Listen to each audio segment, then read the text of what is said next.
The realest advice that I can give you, if I have to sum up this entire video, is to let people earn you. Your energy, your attention, your love. But of course, there's a lot more to it.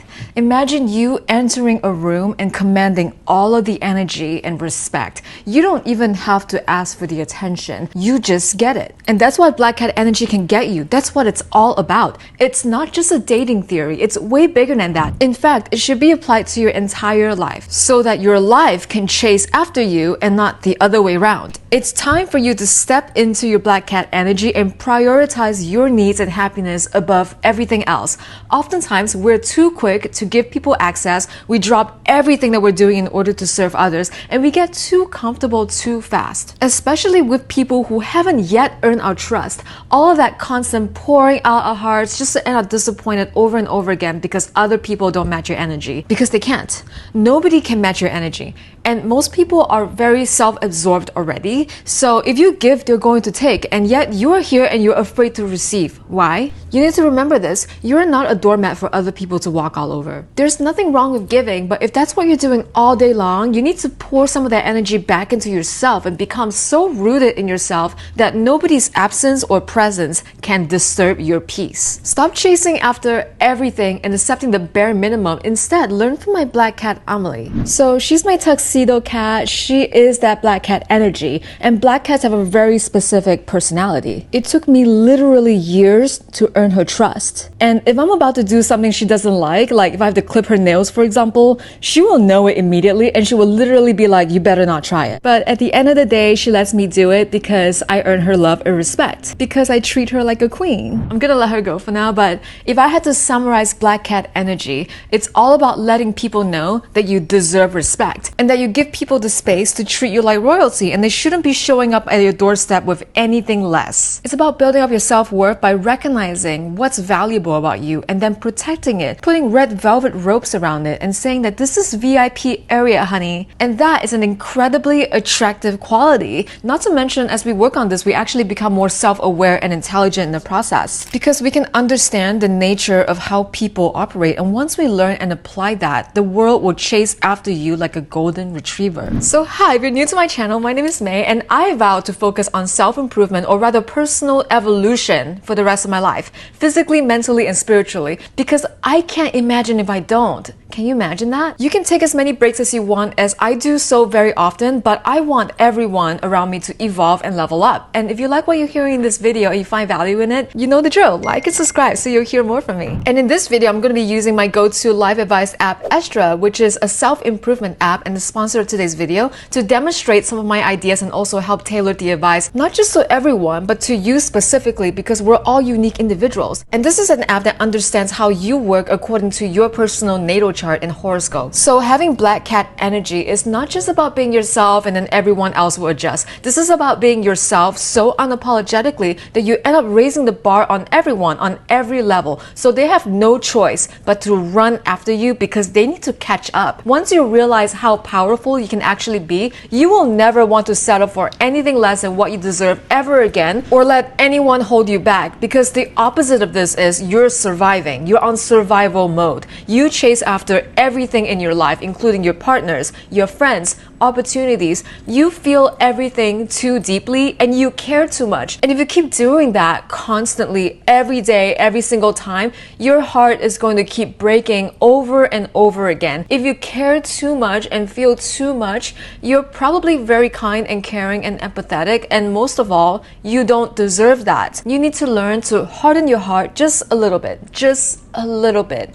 This is for your own self-preservation so that you have the energy to treat yourself better. And when you do that, people around you will also treat you better so that you can have the things that you deserve. And I want you to work on yourself so that, for example, the guy that you're talking to who takes 24 hours to respond to you and text you back, hey or cool, they're not your type anymore because you evolved as a person. And you know that someone else out there will drop everything to text you back immediately. I want you to fall so deeply in love with yourself that everyone around you has to chase after you to try and match that energy, or else they're going to be left behind. So let's go through the black cat personality. It is literally the opposite of golden retriever energy. Black cats are very well known for a very specific set of traits. First of all, and this may not always be apparent to you, but they are very vocal. My cat has certain times of the day and night where she'll start meowing non-stop very loudly because she wants something and she knows that if she vocalizes it, she's going to get it. Black cats are also very sleek, very elegant, very intentional. Did you know that cats can be so picky about their food that they might refuse to eat if they don't even like it?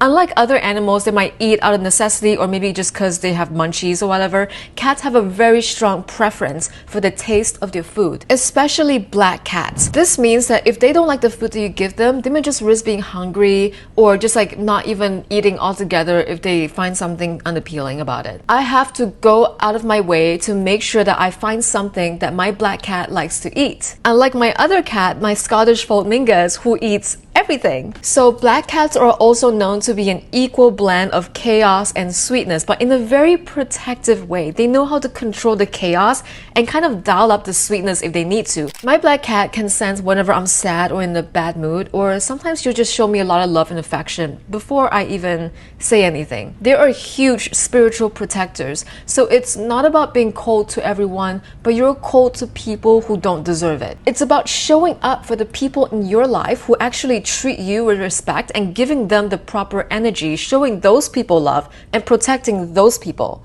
but also being very selective about who those people are. So with the Astra app, you can actually take any of my advice and tailor it to yourself. Like for example, I asked the app, how do I tailor black cat energy to me? And it reflects onto me why I might be curious about this, because as a Cancer Sun and Pisces Moon, I'm naturally attuned to the mystical stuff and mysterious vibes of the black cat energy. So for me to tap into this energy, it suggests embracing my guts, my intuition, and trusting my gut feelings. The black cat is all about mystery and magic and spirituality and transformation. So maybe exploring some of these things, like with rituals or meditation, can really amplify your self-love journey. So I was curious about it because I wanted to learn more, and I asked Astra to come up with some ideas. And it starts to read my horoscope, and it says with the moon in Capricorn right now, it is a very great time for me to focus on structure and discipline in spirituality. Even gave me some ideas like trying a sacred space in my home, for example, like an altar or a cozy corner where we can connect with this specific type of energy. We could use a symbol or image of the black cat, like I could be cuddling my black cat, for example, because crystals and candles carry and create energy and intention. And then take a few moments each day to sit in silence and breathe deeply and focus on that intuition.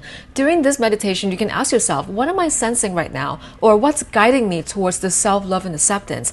And I've always known that black cats are very spiritual, and they have been that symbol in many cultures. So I asked Astra to actually give me some facts about black cats. I asked her to give me 10 facts so you can be as vague or specific as you want to be. So I actually learned some interesting facts from this. Like for example, black cats have a genetic advantage where their coats absorb heat, so they're warmer in colder climates.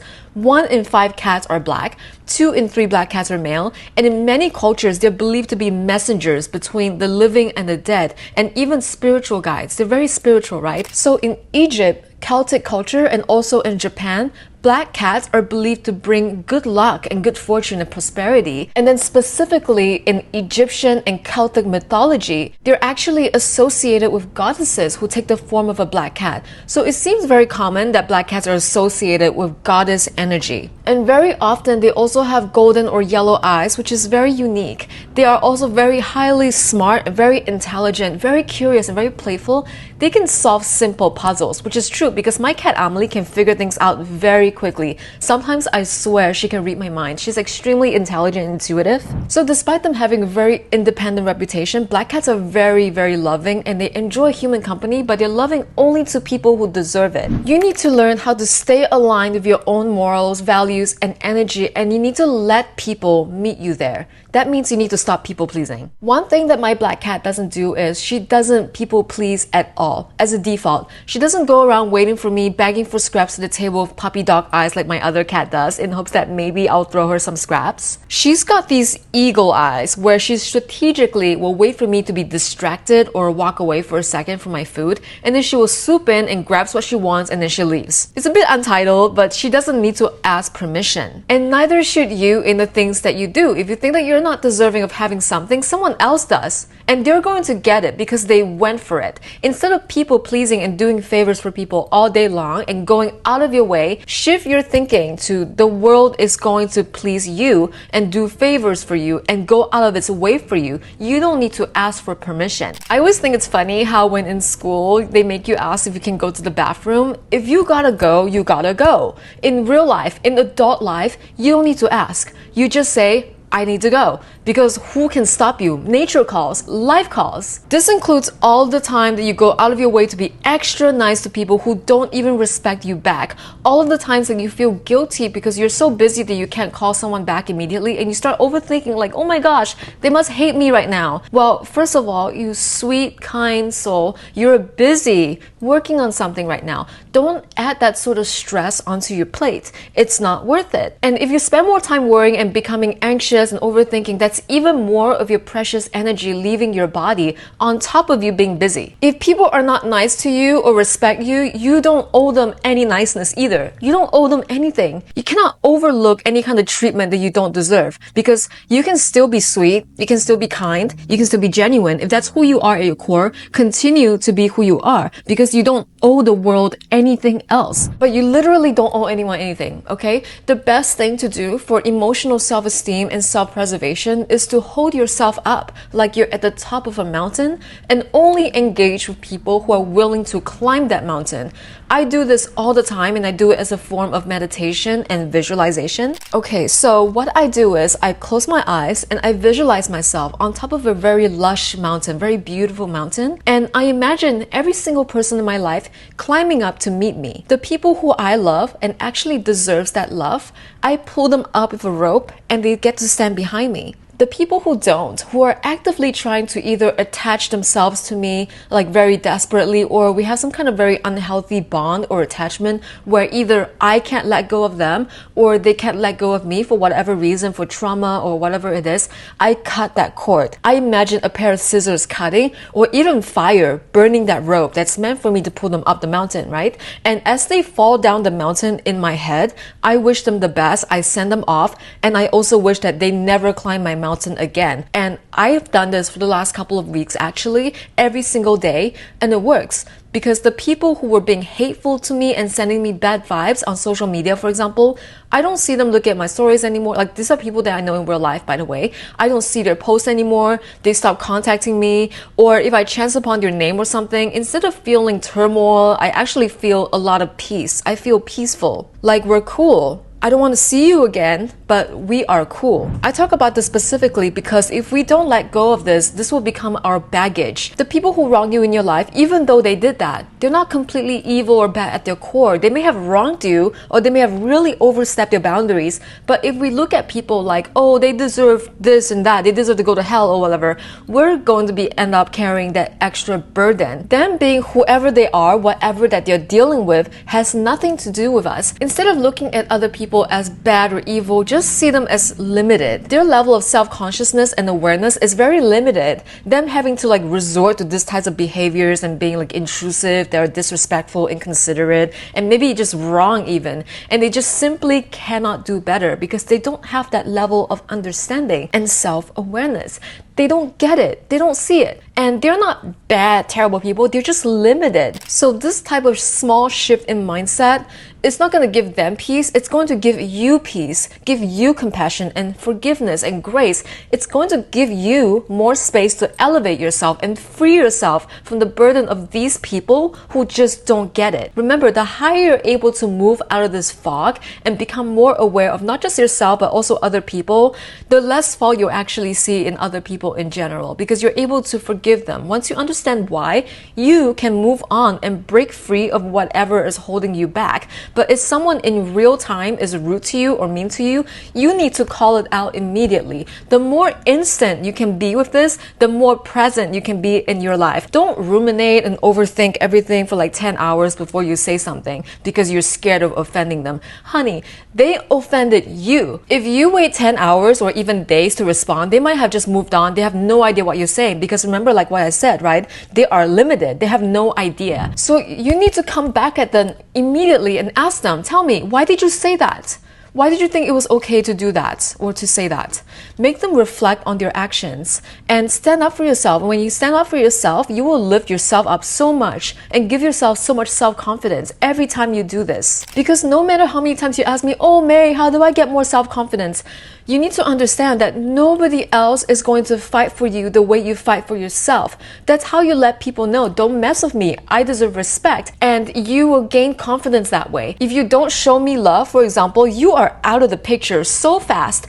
The only times, honestly, that I regret my interactions with people is when I was too timid, too scared to defend myself when someone was bullying me. You can't do that anymore because if you let someone bully you, the next time it's going to be worse because you let them get away with it. You need to just nip it in the bud immediately and tell them, no, you crossed the line. I remember incidents like this happening to me in high school, for example, and at work even with coworkers and even people that I hired that turned out to be awful people, and they were so emboldened about saying bad things about me because I was a people pleaser at the time and I didn't say anything because I didn't want confrontation. I just wanted to, like, oh, maybe I should just let it go. Do not let things go because in a way you're giving them permission to say something worse next time or do something worse to you. I learned a huge lesson from those incidents and now I will immediately say something or at least ask for clarifications if I can sense from even a mile away that you're being weird with me. I promise you, if like a workplace, for example, is not right for you or a relationship, you will know it and you will feel it in your heart. If you move on from this place of limitations, you're going to feel a huge load off of your back. I promise. It's the most freeing thing in the world. And if someone wrongs you, here's a trick. Don't let them know how tortured you are or how bothered you are because of what they did. They don't need to know the pain and anger and sadness and how much they get to you because they don't deserve it. And this is my favorite trick when it comes to dealing with this, okay? Just let them know that you like them less now. Well, I guess if you think it was fine to do something like that, I'm less interested in you now. Like, that's not very attractive to me. Remember, they need to chase you, not the other way around. It's not about what people think of you, it's about what you think of them. People who bully you or are mean to you, let them know. Wow, ew, I did not like that, That's not very cool of you. So to further visualize all of this with you, I asked Astra, how can I stop people pleasing? How can I catch when someone's being disrespectful to me and what should I say back? And it says to me, as a Cancer sun, you have a natural inclination to be caring and nurturing, especially in relationships. However, you need to recognize when people pleasing is crossing into self-sacrifice territory. And it gives me that understanding, right? With your moon in Pisces, it's very hard for you to sometimes set boundaries, which is true. This is something that I struggle with, that I have to very actively learn to be very firm on. So in order to catch when someone is being disrespectful to you, listen to your intuition and pay attention to how their words or actions are making you feel. Do you feel belittled? Do you feel ignored or dismissed? Trust your gut instincts. When you respond to disrespect, I need you to remain calm but firm. And it suggests that, maybe I take a deep breath and maybe say something like, I feel disrespected when you say this or do this. Can we find a way to communicate that actually respects both sides of our stories? And this is a very mature way to handle things. Setting boundaries is not about being confrontational, it's about honoring your own self-worth and your needs. And it reminds me because I have Mars in Cancer, for example, and Cancer is a cardinal sign, meaning it's leadership oriented. I do have it within me. I have the strength and I need to exert myself and prioritize my emotional well-being. And it's so true. Once you learn to put yourself first, even if you have trouble with it, at least put yourself ahead of the people who put you down. That's it. And you will slowly but surely gain that self-confidence to keep standing up for yourself and do more and become more present and also find yourself more worthy of respect. But you need to do that for yourself first in order to set an example and show people that you're not to be messed with. Also, you need to ask for what you want, whatever it is, whether it's an invite to a party, a huge bouquet from your boyfriend, or a race at work. The golden retriever energy, which is, in this case, which is life, it enjoys the chase. So when you reframe yourself into thinking like a black cat, life will chase after you to try and please you and give you what you want. The way to do that, honestly, is to give them the space to do you favors. People, situations, life, whatever it is, give them space. Like, for example, I always step aside the door so that my man can go and open it. Instead of being like, oh, the door's right there, I can just go and get it, right? Like a golden retriever. He has arms, he can go open it. We both have to go through the door anyway. Or if I have to go pick up a big package, for example, I'll be like, hey, can you help me? Don't be afraid of the no, because that's the worst thing they can say. You need to be so okay with people saying no to you that you're like, okay, whatever. But why though? Why not? Why can't you go get the box? In this process of raising your standards, you need to make people question why they shouldn't give you what you want. Why is this time different from the last time when you would have been okay with it? Well, it's because you're now in a new reality and they need to catch up to you. So let's come up with a few more ways to be assertive, right? So I asked Astra, I have trouble asking for what I want. What are 5 ways I can do that? And it says, May, as a Cancer sun, you might struggle with asking for what you want due to fear of rejection, or maybe you don't want to be a burden, but you need to learn how to communicate, especially your desires and your needs. So number 1 is to practice self-reflection and actually take the time to learn what you want and know what you want so you can vocalize it. And if you know exactly what you want, you know exactly how to ask for it. Second of all, and this is huge, especially in relationships, always use your I language, never the you language, because the you will make the other person feel very defensive. For example, instead of saying things like you never or you always, try saying I statements. So for example, you can say, I feel very overwhelmed when something, or I would appreciate it if you could do this. This way, instead of pushing the blame onto something else, you can own your feelings and own your needs, which will make it easy for you to assert yourself more. And then instead of asking for vague things like help or support, can you do me a favor, be very specific with what you need. For example, can you help me with this thing by Friday? Or I need some time to focus. Can we move our call to next week? You need to be very, very specific about what you want so that it will be hard for the other person to dismiss you or be like, oh, I didn't hear that. Be very clear. In fact, instead of asking yes or no questions, ask open-ended questions that will encourage the other person to share what they actually think about this whole thing, right? This way, not only are you actually hearing them out, you can also get help with what you want while also considering the other person's side of the story so that they will feel more involved in this. So that instead of like asking for something as a favor or help, you can reframe it as a collaboration or mutual benefit. For example, I think it will help us both very greatly if we work on this project together. What do you think? If you reframe questions like that, this will help you become more comfortable in asking for what you want, and this will lead to more positive outcomes. And remember, asking for what you want is not a sign of weakness, it's a strength. And I love that. This is really great advice. You need to really start thinking that you are a freaking trophy. And how do people treat trophies? They definitely don't put a trophy right next to the trash can. Even in everyday life, when like on the streets, whatever, when I used to be waiting for someone on the streets, I would literally shrink myself and stand next to the trash can so I can blend in. Oh, and then I'll text my friend like, oh, I'm just here right next to the trash can. I'm not even kidding. It's so funny to me now because I'm consciously aware of that I used to do that, and now I would stand as far away from garbage as possible. I would now find the most attractive thing on the street, like for example, a nice big tree or a beautiful lamppost, and I will go and stand there, or like a store with a nice window display or a rose bush or something. Position yourself with only the best. And that's where your standards need to be. This is where I think knowing what the best can look like for you is very important, because how can you imagine it for yourself if you don't know that it exists, right? The easiest thing, honestly, for example, if it's a relationship, you should think, would I do to them what they did to me? And if the answer is no, then you know that you deserve better than this and that you're becoming more aware of your new level of self-respect. And I think that's also very important to know what your current situation is so that you know what you want out of it, because then you can listen out for success stories that will give you more confidence because they're going to resonate with you. You might also want to see that it's possible for someone else, maybe either reading about it or something, or even better, try and visualize your dream scenario in your own head and then truly believe that that can be the path for you. These standards are the ones that you have to start holding yourself up to and setting for yourself.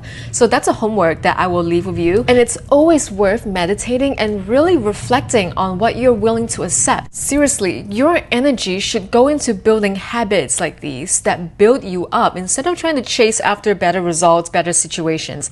You have to imagine that it's possible, that you deserve it, and then be ready to receive it. Make room to receive it because your reality is dying to give that to you. So I hope that this was helpful to you. Thank you to Astro for sponsoring this video, and I will see you in the next video.